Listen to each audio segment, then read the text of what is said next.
Hello, welcome to Love and Meaning podcast. I'm your host, Christelle Robinson-Tiedemann, coming to you from my wonderful backyard. That's the Zaylee. She's literally staring at bugs right now. You're totally captivated by bugs right now. Come on over to YouTube if you want to watch Zaylee stare at bugs. Kidding. Welcome. This week, I'm continuing with my spiritual kick that I've been on. And I want to talk about a transition that I went through that isn't entirely easy to explain. It is quite spiritual. And yeah, it's not one where I don't actually know exactly how it happened. But it happened. The things that I did led to where I am now. But it's not entirely the most straightforward scientific explanation that I can make. And I was inspired to talk about that this week because from multiple avenues, it's been drawn to my attention, other people talking about this. So I want to talk about a healing journey that I took myself through, physical healing. And I watched, one of my mentors sent me this video. In addition to this topic being brought up all throughout the week, it was so interesting. Been talking about this at work. But my mentor shared with me a video of a neurosurgeon.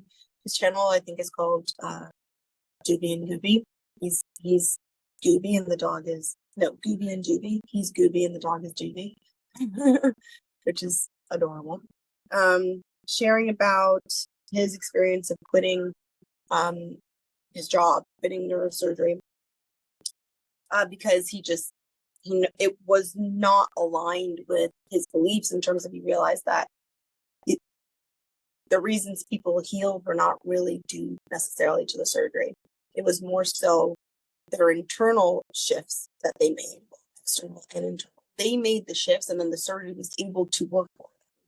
But if they didn't actually make these shifts within themselves, make these decisions about themselves and their lives, then the surgery really didn't mean anything. So I've been really thinking about this stuff because the people he's talking about is me. So years back, I was in a bad car accident, and the only injury that I walked away with from that car accident, you got to make sure that my mic is still okay, was the only injury that I walked away from that car accident was I had a bruise, an exact bruise diagonal across my chest, that like the outline of the seatbelt that held me in place.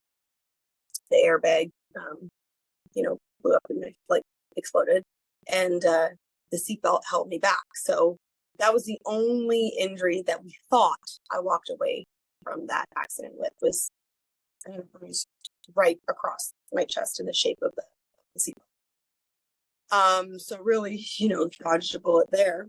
And I did. Either way, I really did. I could be dead. But here I am. One of the instances in my life that really caused me to stop and reflect and realize how much I am here for a reason. So what actually happened was I had whiplash and I had no idea.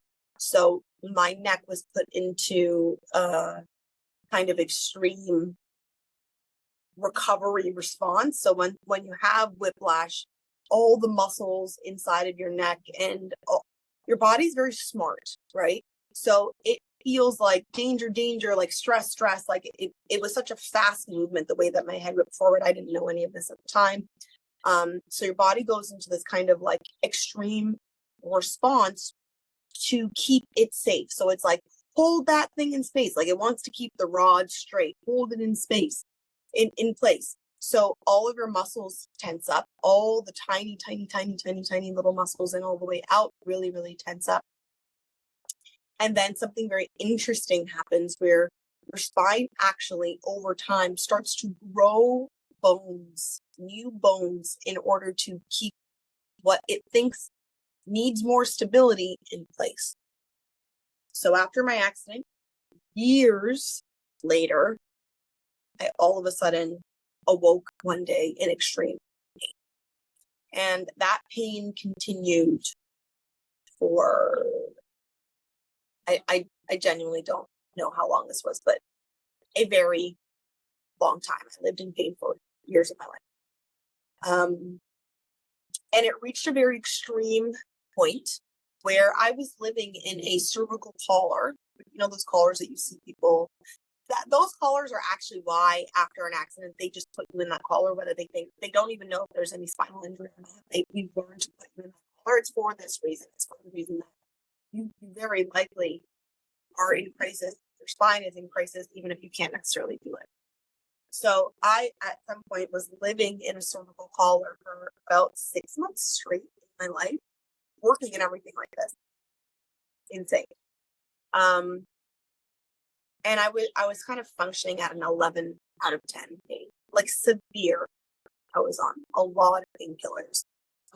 It very much impacted my functional life. I remember, like I had no idea the reason why I was in pain, right? It was only after seeing a neurologist and stuff like that we figured out where the problem came from. But I remember days where I would wake up and I couldn't move. Like literally I couldn't move. And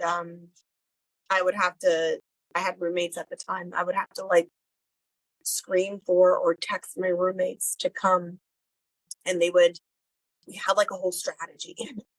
We would take like a bag of ice and like lift me, put the bag of ice underneath my neck, and I would lie on it. I would lie. Oof. Icing is an amazing, amazing, amazing pain management technique, by the way. Huge, huge fan of icing. We would put ice directly onto my cervical spine, like something thin in between, and I would freeze my way into functioning. I would lie there until I was frozen enough that the pain was dulled enough that I could get up. This is how severe it got. So one day I was wearing the collar at work, and I'm an occupational therapist. At that time, I worked in physical disability.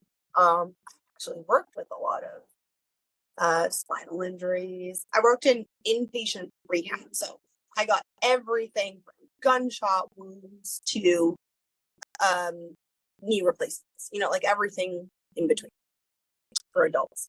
And so it's a physical job. And I remember one day the supervisor of the rehab unit saw me working and pulled me aside. It's like, look, like this can't continue like this. I feel like I can't allow you to work like this. Not because like it's probably limiting your ability to do your job, but like I can't watch you do this. Like it's like you're harming yourself all the time. Like you can't just live in this collar, And he orchestrated me getting Robinson-Tiedemann, those things. And sorry guys, I just totally caught myself getting bitten. Mosquitoes are outrageous this year. My goodness. I chose to sit outside, so I guess I also chose to allow myself to get bitten for you. There we are. Getting bitten. Oh, annoying. Anyways, sorry about that. What was I saying? Yes. So my first MRI and stuff like that. And so this was the first time I actually got to see the state of my spine. And I was diagnosed at that time with spinal stenosis, which basically means in English spinal pain. And it can be like mild, moderate, severe. I was diagnosed with moderate to severe because of the bone spurs, that's like the plain language way of saying it, that have grown on my cervical spine. They are like, think of like little jutting out spikes coming out of my spine. in the cervical spine is the neck part, and they are right in the center. So center back towards the back. And so this explained why pretty much every movement was painful for me in my neck. Forward was extremely painful, side to side painful, twisting painful. Everything's painful. Because there are these spikes jutting out that my ligaments and everything is like, everything's rubbing against this. So very clear reasons on the MRI as to why I was in pain. And so he highly recommended that I, this was my surgeon at the time, but he was like, you need to go and see neurologist and most likely a neurosurgeon. So I went to a neurologist, like he suspected that, they sent me to neurosurgery and stuff like that. And they recommended that I have surgery. And I was, I don't know, like 30 at the time. Was I even 30, 29? I don't know. It was something insane. I just knew, one, I'm too young for this. Like I am too in my mind and my spirit. Like I am an active, physically, fully mobile individual. Like no, just no. And the reason I had a hard no is because I actually, very similar to what this guy was saying in this video that my mentor sent me, Dr. Booby, what he was saying is that I knew from experience, because I happen to work with neurosurgeon patients, that I hate to say it, like, please do not take this as like exact science. I am not a doctor. Don't take this as scientific evidence. I don't want to hear it. I don't want to hear it, but I'm just going to say from my own personal experience, most of them the surgery did not help.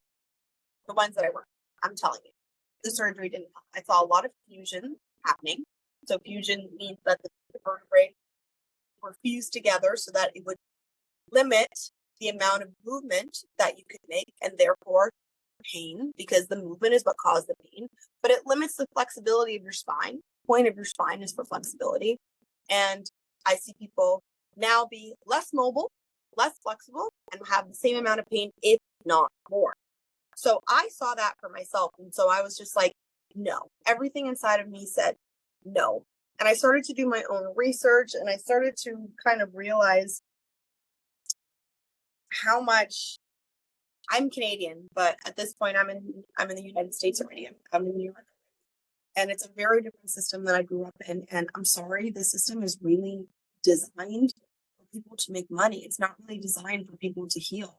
And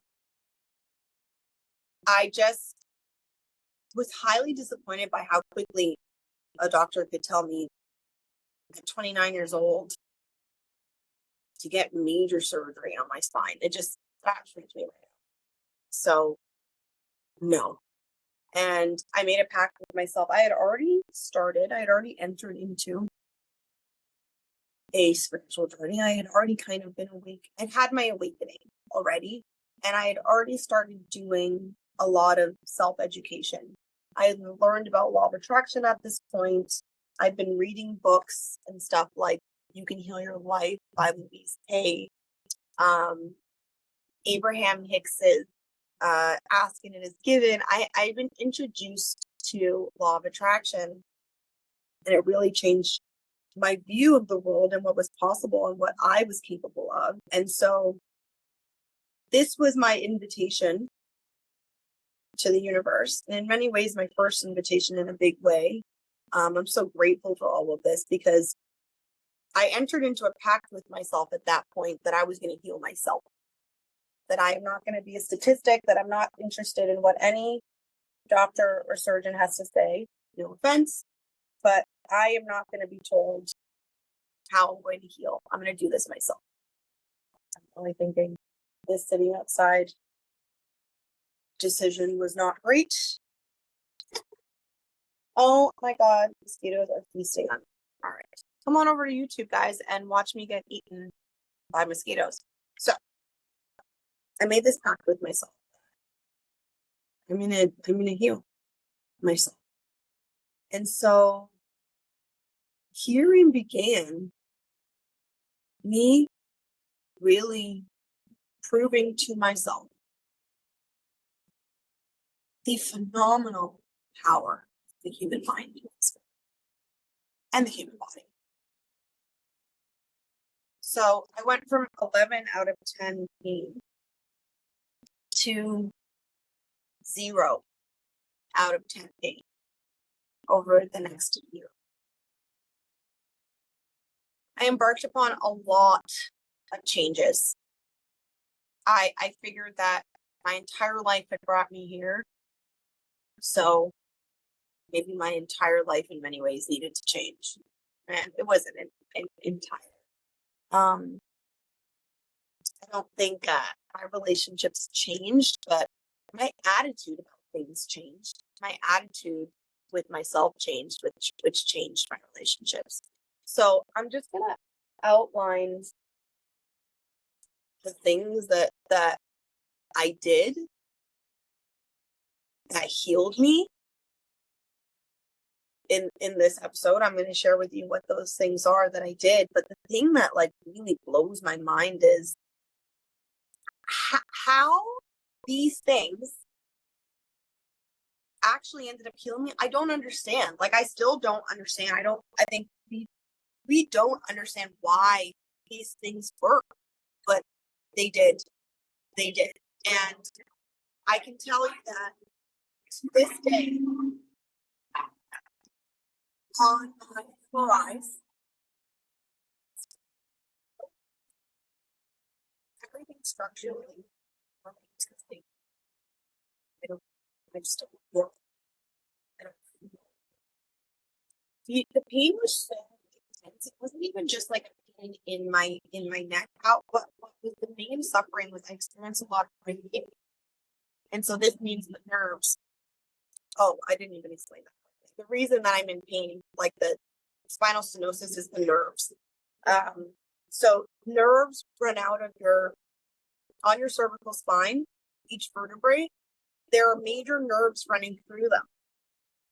And those nerves operate our legs, our arms, our legs, everything. Like your spinal cord is everything. Your brain and your spinal cord, and your brain and your spinal cord are connected. But these are like the center of the human. This is the human's computer, right?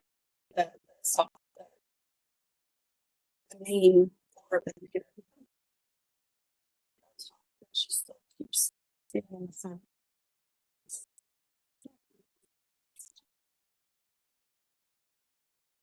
So the nerves on the vertebrae that were where the bone spurs were what was like rubbing.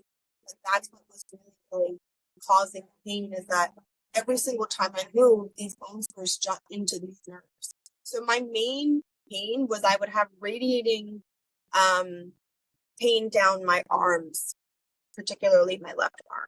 And I do have some kind of permanent stuff damage here, I will say. Like I have my brachial plexus, which is, oops, sorry guys, making a lot of noise on that speaker there, that microphone.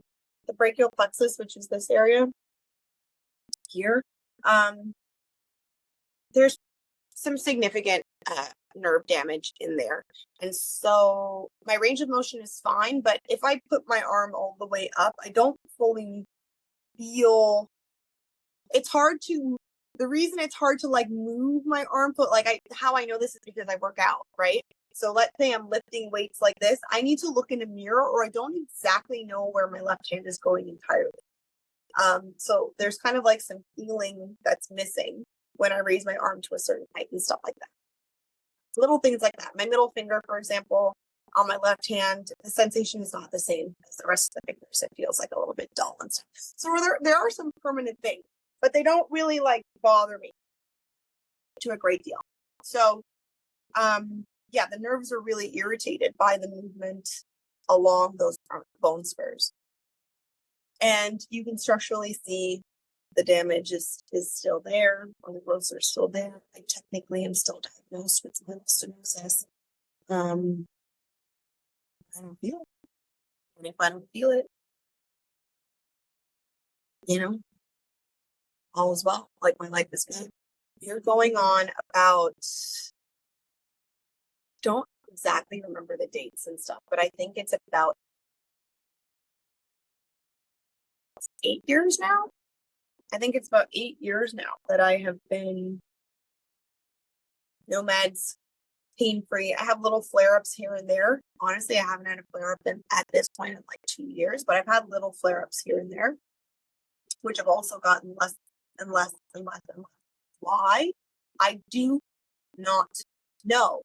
But what I do know is that I've only gotten more connected to my intuition, myself, my spiritual strength, so to speak, has only improved. My connection to my body has only improved. The deeper and deeper that I've gone in my spiritual journey, the more my pain has improved. So I cannot think that this is a coincidence. So let me tell you the practical things that I did, because this may be helpful for someone out there. And I'm not, again, I just want to make a disclaimer that I'm only sharing the things that I did. I'm in no way licensed or certified to be able to tell someone these are the things that you have to do. But I feel like personal experiences are really, really important. And one of the reasons I haven't shared a lot of this so far is because I've been kind of afraid of like taking responsibility for someone's healing, anyone else's healing, because I do truly believe that it's very similar to what this guy was saying in his video, that it's like, it's really about that person's personal experience. One of the things that I noticed with myself that changed in this healing process is my kind of addiction to being a victim. There was a certain amount of like powerlessness that I clung to in my pain, and pain feeds that. There's a cyclical process there. I'm not blaming myself for what I went through. Being in pain is so extremely draining to a human being. It was the most exhausting thing that I've ever experienced in my life. It is really debilitating. And oftentimes, because pain is a silent affliction, people don't understand what you're going through. And so I found that I found myself being more vocal about my pain in order to get to understand what I was feeling. But then that fed into a cycle of me making myself feel worse. It was this kind of catch-22 situation where I wanted to explain, like an example would be like wanting to sit on a subway. I'm not saying I complained on the subway. I didn't really do that. I would just stand and suffer. But I know that I've heard other people express this kind of issue. Like, for example, when people have some sort of pain disorder, they'll start to walk with a cane, even though they don't need a cane, just to symbolize to other people, to give other people needed to see a reason to help them. You know, if I just stood there on the subway and said, hey, can I sit down, looking fully able-bodied, nobody would understand why. They'd just be like, no, or they would let me sit, but then just think like, what the hell's wrong with that girl? You know what I mean? So I found myself being more vocal and expressive about my pain. But it actually led to me experiencing powerlessness more. And that was a cycle that I needed to stop as well. Yeah. So, okay. The things that I did. So this is not in any particular order, but I'm going to share with you the things that I implemented in my life to lead to where I am today. So this was a big one, and it seemed counterintuitive because the more I moved, the more I felt pain, right? But I introduced exercise into my life in a big way. Daily. I started to work out 7 days a week. 7 days a week. I started to move. So one of the things in doing, so I did tons of research for myself on this, is that the muscles around the damaged area were kind of like in crisis. And so I wanted to start strengthening my intrinsic muscles, so the ones all the way on the inside, all the way out. And so to strengthen the intrinsic muscles, I worked with a physical therapist or physiotherapist, depending on what country you're in. She was amazing. Oh my gosh. And she would do these kind of isometric exercises where I would have to push in all directions against the force of her hand. And that would strengthen the intrinsic muscles. And then I started daily exercise for myself. So I just basically started a home exercise program with myself. And I did it 7 days a week.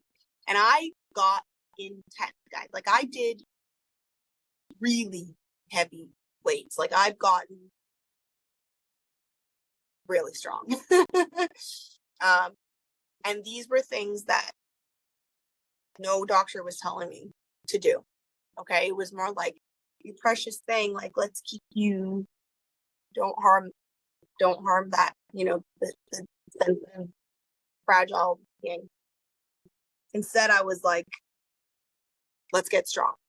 And so I worked my way up to it, but I introduced an exercise program to myself, and I mean full body exercise. The only thing that I didn't do, I kept it low impact, and that's because I have other joint issues. And so low impact, but high intensity workouts with a lot of strengthening I started to do. And what I came to realize was the less I moved, the more pain I felt. So I got to the point where I realized that I could go the longest that I could go, and I figured this out from like vacations and stuff. If I didn't exercise for about 8 days, 7 to 8 days was the limit. When I hit 8 days, the pain would come back. I was like, okay. There's something about movement, fluidity of the body that is protective.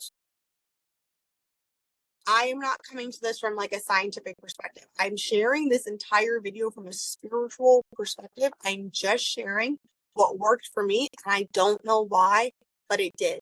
And at this point, I am not the only person that I know that has shared this kind of stuff, so there's something to it. You take what you want from this. So I started to work out every day, and that changed my entire life. Now, 8 years later, I can actually go a lot longer than 8 days without working out, and I still don't have pain. So it's something that continued to strengthen over time. My body gained a certain amount of resilience with me becoming strong. So that is the first thing that I'll share. That was huge. Introduce movement into your life. The less you move, it seems like you're protecting yourself, but it's actually doing yourself a disservice. So I had to work through the pain in the beginning, right? Because obviously it hurt when I started moving. I hadn't been moving at all, it hurt, but I was really cautious, safe, and I listened to my body, and I didn't push myself past my limit, but, I got to the limit, and I noticed that it was able to increase. I also used traction. Traction is a system where you kind of, I would recommend working with a practitioner on this.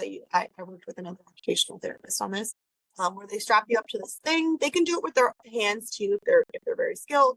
But it's a function of increasing the space within your vertebrae using a machine. It's kind of like a neck stretching machine. So traction, isometric exercise that you can't do that one by yourself. I have not been able to figure out how to do that one by myself. I don't have to do that anymore, I'm happy to say. I just, I had to do it throughout that first year. I really did it a lot. Maybe, I wouldn't say just first year, maybe first 2 years, but I spaced out how often my sessions were. The isometric exercises, now I don't do it at all. I just do exercise. And I think so just like, right? Oh, and regular exercise every day. You figure out what you like. I tap into like hits, like high intensity interval training. I like weights, like figure out what you like. I don't know that it really mattered what I was doing. It was just, it mattered that I was moving and stressing my body, making myself sweating, stressing my body, making myself strengthening my muscles. I changed my diet. Huge. So what I used was a keto diet. I went on a keto diet. I'm not necessarily recommending that for anyone else, but it worked wonders for me. So high fat, low carb, moderate protein works really, really well for me. And actually for the beginning, it's more than the beginning, for the majority of the time that I'm not keto anymore, but I came off of keto because I missed French fries greatly. But I can definitely say without a doubt that the healthiest my body has ever felt was when I was keto. I'm simply not keto right now just because I love French fries too much, but highly, like, what an amazing way to feel in your body. My goodness. My body felt optimal. So I was vegan keto for the majority of the time that I was keto. And there are a lot of great books out there to help you through that. There is something called like dirty keto. I think that's a great term for it because some people really aren't getting the concept when it comes to high fat. Like, not all fats are created equal. So I would recommend doing research on that. Keto, amazing. The interesting thing is I actually gained some weight. Most people do keto and lose weight. I actually gained weight. It was probably muscle. I was like just a little bit thicker, but so fit, so smooth. Like, oh, just top notch stuff. I came off of keto and actually lost weight. But I have that kind of, I have the type of body type where I'm naturally quite lean, and I tend to gain some weight when I work out, and it's muscle, even though I look quite lean. I'll look tighter and fitter, but I'll gain weight because of the muscle. So that was for diet. I really switched up my diet, and cutting out sugar was a huge thing for me. So what I realized was a huge connector to my pain in general. I also have arthritis in my knees and in my ankle. Sugar is inflammatory. Inflammation in my body equals pain. So I cut out inflammatory aspects of my diet, and sugar was the biggest one. So you can do research as to what works for you, but that was huge for me. And to this day, if I'm eating a lot of sugar, I will literally feel my joints start to throb. So inflammation, I learned a lot about inflammation and the body. And I will say that the standard American diet is highly inflammatory. It's straight up unhealthy. It's just not healthy. So I would be wary of even like, from your doctor, medical professionals, that like what dietitians have to say and stuff like that. Again, I don't want to be attacked for this, but I'm just going to let you know it didn't work for me. Those recommendations are extremely unhelpful. They were unhelpful. What the general population considers to be healthy was not healthy for my body. So really taking a deep dive into health, I would highly recommend. So learning what good fats are and great proteins, and sourcing your proteins properly, sourcing your food properly, staying away from hormones and things like that. Huge shift in my body. So that was diet. I switched that. And then I started to introduce a number of things, and this is where we get really spiritual.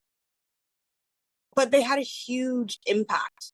The diet and the exercise was a big aspect. but it definitely was not the full picture. How I know this for a fact is because at a certain point, I kind of fell off the diet and the exercise, and my gains maintained because these other things never shifted. And those things were really my mindset. So the biggest one that I think like really made the hugest shift for me was something called emotional freedom technique. It's called EFT or tapping. And I learned to have a different relationship with my body and with pain. I taught my body to react in a different way to what it was going through. And I started tapping for pain, but I use tapping now for anything. And there are many resources for you to look up tapping, look up EFT. So I'm not going to describe it to you now, but it uses the meridian points of the body. So if you're watching on the video, you can see me do this, but I'll say the places that I'm tapping, like the top of the forehead, the side of the eye. So like around your eye socket, that bone is very like resonant. You'll feel it. Like if you tap on it, it has an echo with you underneath that eye socket. So basically all around the eye socket. Underneath your nose, on your chin area, collarbone, on your bra line. Oh, that's for like on your, what is this? Like right under kind of like the armpit. And the side of the hand. They call it the karate chop point. So you hit these points on your body repeatedly, and you make statements affirming your physical experience at the time. So I would say things like this pain, this extremely intense pain, this discomfort. I am feeling so much all throughout my body. It's exhausting. This is so tiring. I'm overwhelmed. Like you would acknowledge your experience, this intense pain. You would take yourself through statements of acknowledging the experience. So it's first like getting seen while you're tapping on these meridian points. So the meridian points, when you tap on them, they give your body a calming signal. So I'm not going to be great at describing like the scientific aspect of this, but from what I understand, your nervous system is heightened, right? Like, so you're in this kind of fight or flight state physically. And while you tap on those points, it activates the nervous system that brings everything down. Is that parasympathetic? I really should know this. So it activates the nervous system that calms things down. So you're saying these inflammatory statements while calming your body down. And it teaches your body to be calm in almost any situation. And so you're saying those statements. And then after I've acknowledged the where I'm at in your statements, you start to say things like, but I love and accept myself anyways. You know what I mean? Or things like, I love myself anyways. Or, I know that I'll find a way through this. Or like, there's so many different things. There's so much scripting out there that you can use, but it would be like this intense pain, this pain that doesn't seem to go away. Blah, blah, blah, keep going, say the things that of acknowledging it, and then say, nevertheless, I love and accept myself. And over time, tapping through the acknowledgement of what I was feeling, and then changing those statements into things like, I will overcome this, or I'm okay, or I love myself anyways, or it's okay anyways, it's okay to be like this.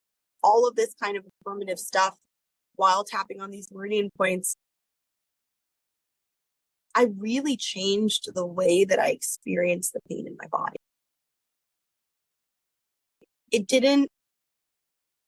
It wasn't this thing that I was fighting 24/7 anymore. It was this thing that was a part of my life. For whatever reason, I could release blaming myself. I could release blaming anyone else. I could release all the things that were fighting it, all the things that were not healing. And then I got to step into a place of power within my body because I loved and accepted myself exactly as I was. And I realized that in the exact same situation that I was in, pain before I started tapping, and at the end of that tapping session might be as short as 10 minutes, I felt better. How is that? So that was huge for me. I could start that tapping session at a 10 out of 10 pain and end it at a 5 out of 10 pain. How? The power of my mind. And also tapping into, because something physiological is happening there, but working with my nervous system, not against my nervous system. No medical professional ever taught me how to work with my nervous system. They taught me how to cover it up with medication. So this was a huge game changer. And I think the biggest part of it was that it really showed me, it proved to me my power. And so once I started to see that, I was like, oh, I got this. Like, I so got this. Like, I've got this. Me and me. So me and me, protecting like my mind, my body. We're partners. We're going to work together. I'm not fighting you. I'm not mad at you. The way that I used to think about my pain, I think a lot of people with chronic pain can relate to this, was like my body had betrayed me. I felt like my body was my enemy. And now I wonder if the worst of my experience came from that internal war, that dissonance, where my perception of my body was that it was my enemy. I wonder how much that contributed to my discomfort. Because the understanding that I have now is my body is my greatest ally. And in many ways, I have done so many things to my body that are damaging.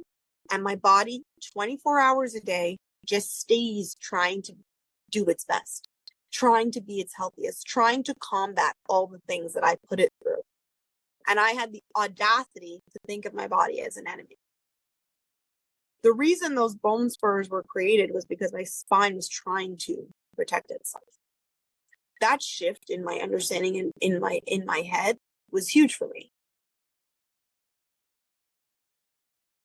Like even as simple as when you have a hangover, we did the drinking, and then how you're feeling, your body is trying its best to be okay. All of those physiological responses that are happening is it trying to be okay. Even vomiting is trying to expel what we put into it. So there's so much respect that I gained from my body through my chronic pain. And I started to see it as a wonderful ally, a great friend, the best of friends, actually, because it's that friend that sticks with you no matter what. Even when I've given up, it's continuing to fight and try. And so I decided that I'm going to do everything that I can to help my body out. This is where that idea of willpower kind of it becomes irrelevant. A lot of people who have, in my strictest of workout times in my life, I was hardcore. People used to say to me all the time, your willpower is amazing. Oh my gosh, you have so much willpower. You're so disciplined. And I never really resonated with that, the idea of like discipline or that it's willpower. And I realized that it's not a matter of like, I said I would do it, I'm doing it. That is not motivating. What was motivating for me was my body is constantly working so hard to protect me. I want to help it. I want to work hard to protect me. We are friends. I love you, body. I love you so much. I appreciate you, I respect you, and I'm going to do everything that I can to support you the same way that I do with other things that I love and respect, with people that I love and respect. I do everything I can to help them. So why would I not do that with myself? That is where my so-called discipline came from. I started to see my body as really amazing. So EFT, huge. The other thing I implemented was meditation. This is where my meditation practice began. And I've now, it has been almost a decade of daily meditation for me. And I don't think, or I think for the rest of my life, I'll be doing this, because finding a way of quieting the mind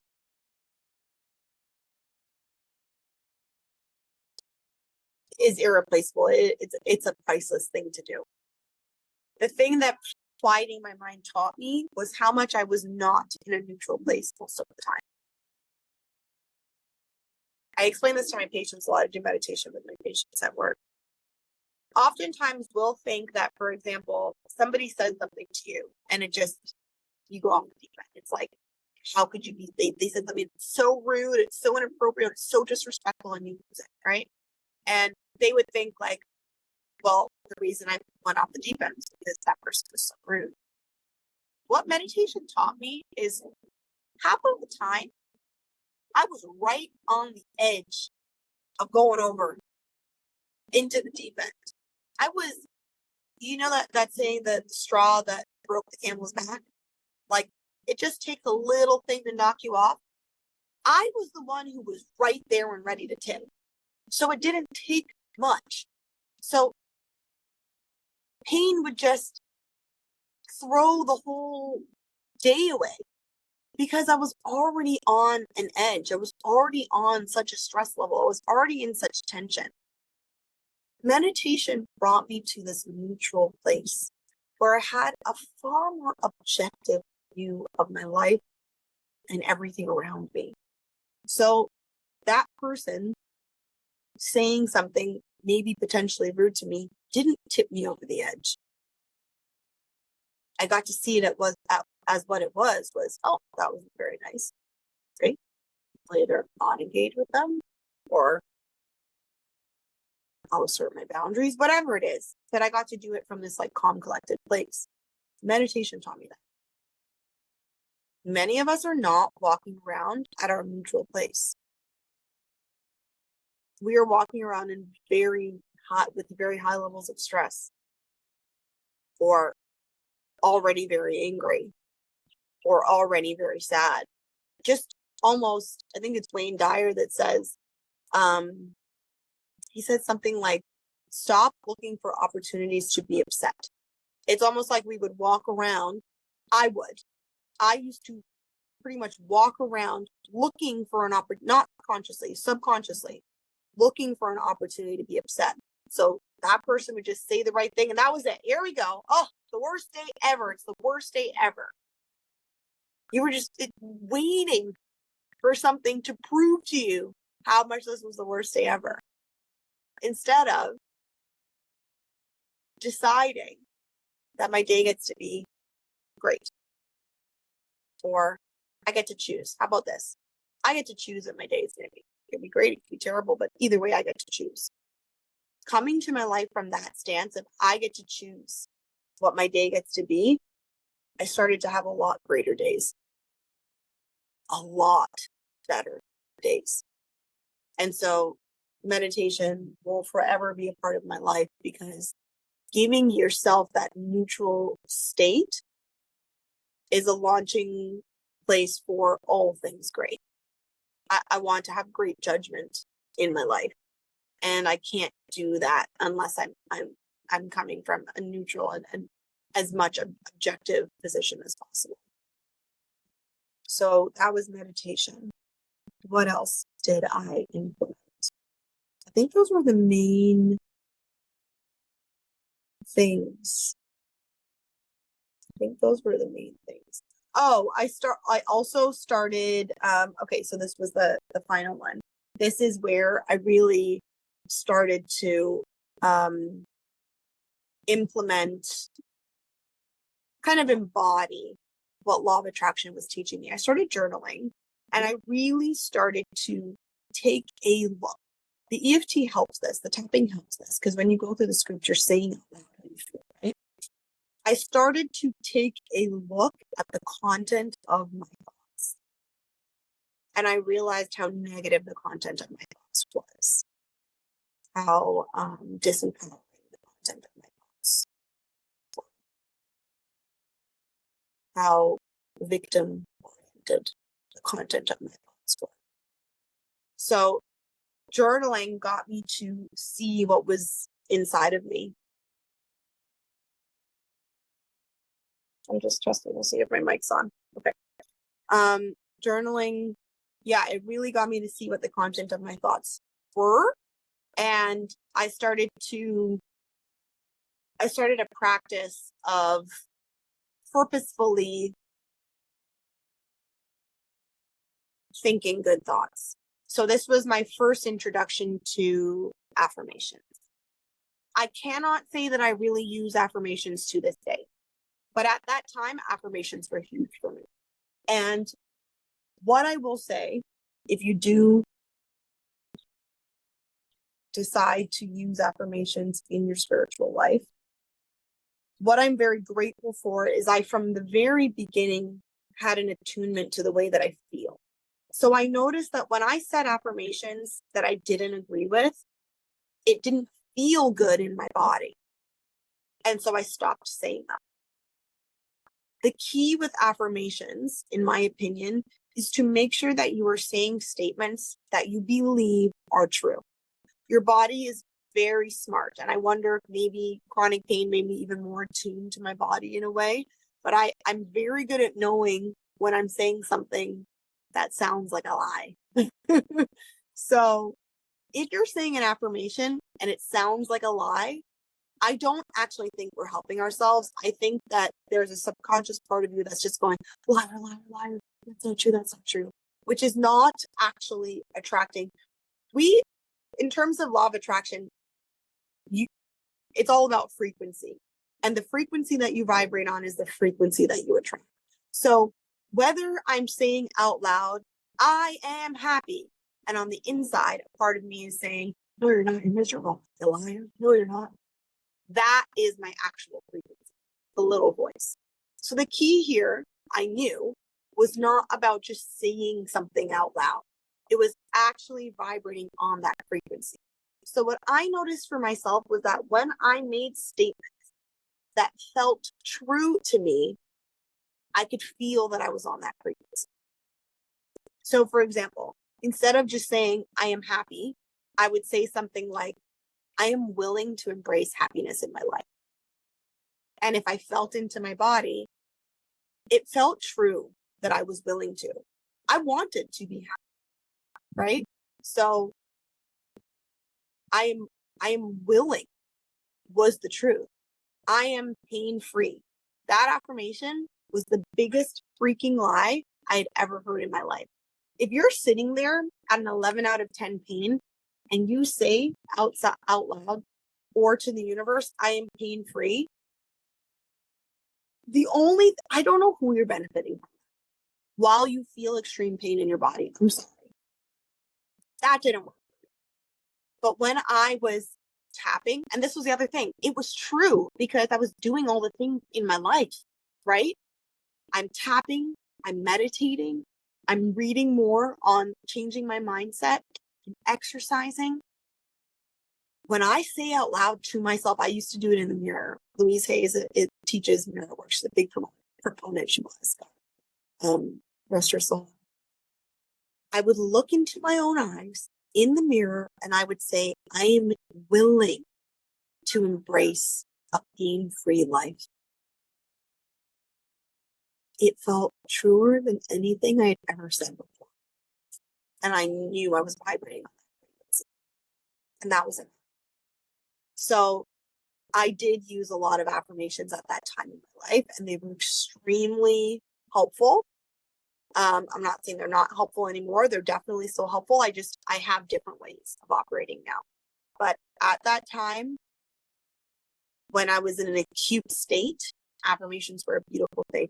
You just need to make sure that they sound true, that they are true, that they resonate with you. Do not sit there and waste your time lying to yourself. Sit there and say a statement that you can believe in, and the universe will just latch onto that so quickly. I am open to having a wonderful day. Do you know how huge that was? Because the reality was, before that, I was so open to having a miserable day because it affirmed the way that I felt.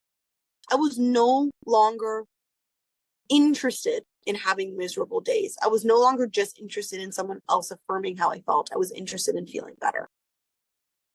That's a pretty significant mental shift. So those were the things that I implemented into my life. And before I knew it, I was pain-free. It didn't happen overnight, but consistently the pain got less and less and less and less and less and less and less until I had. And then I had flare-ups here and there for years following, and even that was great. I had like one flare-up a year. And now I'm at a place where I think the last flare-up I had was almost 2 years ago, or maybe almost 3 years. It's been a long time. Oh, there's one more thing that I did. Oh, this is huge. I'm not an affiliate. I'm not being endorsed by this company at all. I just want to say that, but it helped me. So I'm gonna put it out there. I started to fascia blast. I don't know if anyone's heard of something called the fascia blaster. The woman who created it, her name is Ashley Black. I think her website is Ashley Black Guru. I don't know. Just type in Ashley. If you're interested, type in Ashley Black fascia blaster. I can only speak to her products. I haven't used any of anybody else's, but I don't even remember how it came to me. I don't know how it came to me, but somehow it was introduced to me. I read up on it. It seemed legit. I ordered a fascia blaster. I started to fascia blast, and mind blowing. I actually wonder if the fascia blaster is the main reason I ended my flare-ups. So when I used to have a flare-up, I would either go to physio, I would go to a chiropractor. I'm not going to say any chiropractor out there. I had a very unique type of chiropractor who did things that I've never seen any other chiropractor do. So he basically fascia blasted me, is the best way that I can describe it. It was not about us doing but I would go to him, and those were like the main practitioners that I would go to if I had a flare-up. And then I started fascia blasting. And once I started fascia blasting, I actually didn't need to go to any of these practitioners. I would feel a flare-up coming. I would just start to blast the area. And go ahead and look up for yourself what fascia blasting is. But fascia is the web-like gooey system that is just above muscle. So it's just below the skin, between your muscle and your skin. That it's a web-like substance it covers or spans our entire body. And when I had my accident, not only did I grow bones first, but the fascia in my body also molded in a way to try to protect. Fascia tries to, it's there to support all of your structures. And so this kind of like substance became very protected around the damaged area. And so it was lumpy and lumpy. I don't feel fascia all over. So I started to fascia blast my neck area, my spinal area, and my shoulder area, and I would find relief very quickly. I mean, in days. So that was another physical aspect that I should put in there. That actually really. Thank you so much, Ashley. Amazing. So yeah, that is it. I think this was a long one, but I think it was a goodie. I know that there is somebody out there that needs to hear this, and I'm so grateful for all the inspiration that I had this week and other people sharing their stories, and being brave, because it is a little bit scary in our society and in the medical system in the United States to kind of speak out against it, because it yeah, it's almost political, and I don't have any interest in getting involved in any of that stuff. But I am very interested in people being well and healing. And I can tell you that I did not find the medical system very helpful when it came to this pretty serious aspect of healing for me in my past. So sometimes we gotta do it ourselves. And there is a way. So if you are out there feeling chronic pain, I'm not saying that necessarily the things that I suggested today are going to help you, but something will. There is something. But the main thing is you becoming your greatest advocate. And I don't just mean to doctors and to a medical system. I mean with yourself. That breaking of the addiction to being a victim within myself was huge. Becoming an advocate to yourself, like starting to believe in your recovery and starting to try everything that's out there that could possibly help you until you find a way, is what I would recommend, because it is so possible. The human mind, our spirit, it is absolutely unlimited in its power. Our ability to heal ourselves is absolutely, and the stories of remarkable healing are out there, even, much wilder stories than mine. So, yeah, I hope this was helpful for someone. And I'm sending you so much love on your healing journey. Feel free to ask me any questions that may arise. Yeah. Thank you for listening. Sending everyone so much love, and I'll see you on the next one. Bye.